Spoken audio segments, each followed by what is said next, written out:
Capítulo 10. Do julgamento conforme o estado do processo. Seção 1. Da extinção do processo. Artigo 354. Ocorrendo qualquer das hipóteses previstas nos artigos 485 e 487, incisos 2 e 3, o juiz proferirá sentença. Parágrafo único. A decisão a que se refere o caput pode dizer respeito a apenas parcela do processo, caso em que será impugnável por agravo de instrumento. Seção 2. Do julgamento antecipado do mérito. Artigo 355.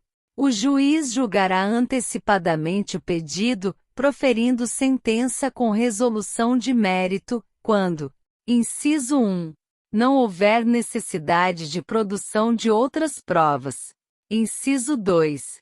O réu for revel, ocorrer o efeito previsto no artigo 344 e não houver requerimento de prova, na forma do artigo 349. Seção 3. Do julgamento antecipado parcial do mérito. Artigo 356. O juiz decidirá parcialmente o mérito, quando um ou mais dos pedidos formulados, ou parcela deles. Inciso 1.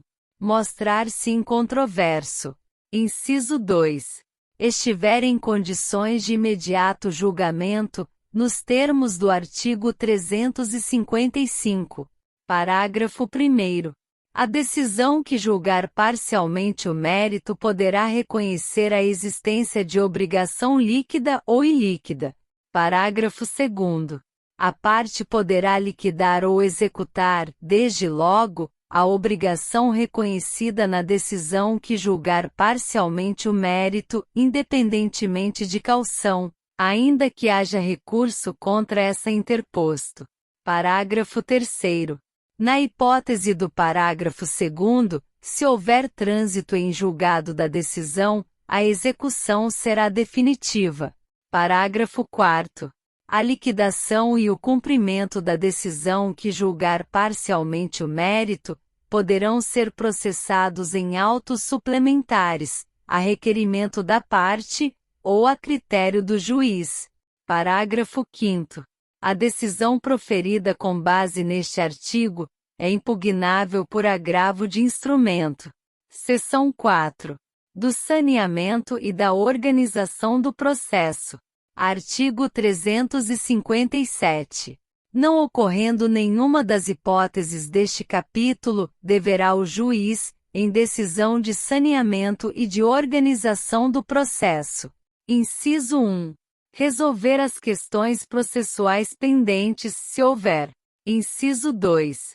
Delimitar as questões de fato sobre as quais recairá a atividade probatória, especificando os meios de prova admitidos. Inciso 3. Definir a distribuição do ônus da prova, observado o artigo 373. Inciso 4.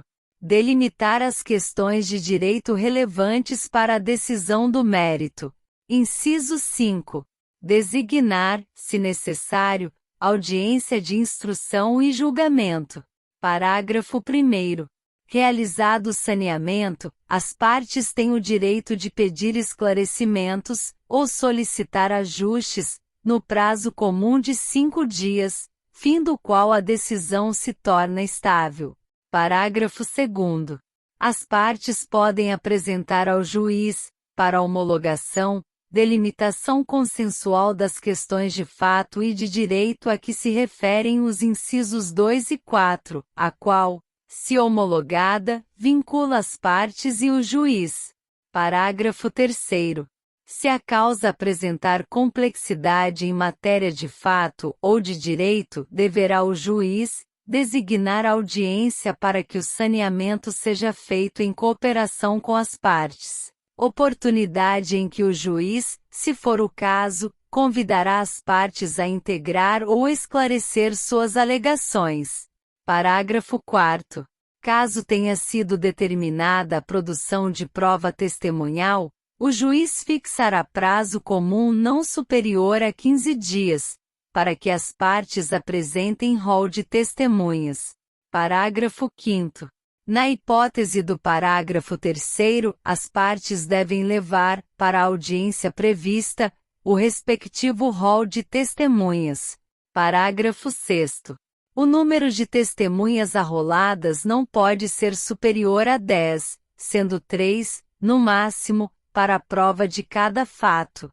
Parágrafo 7º.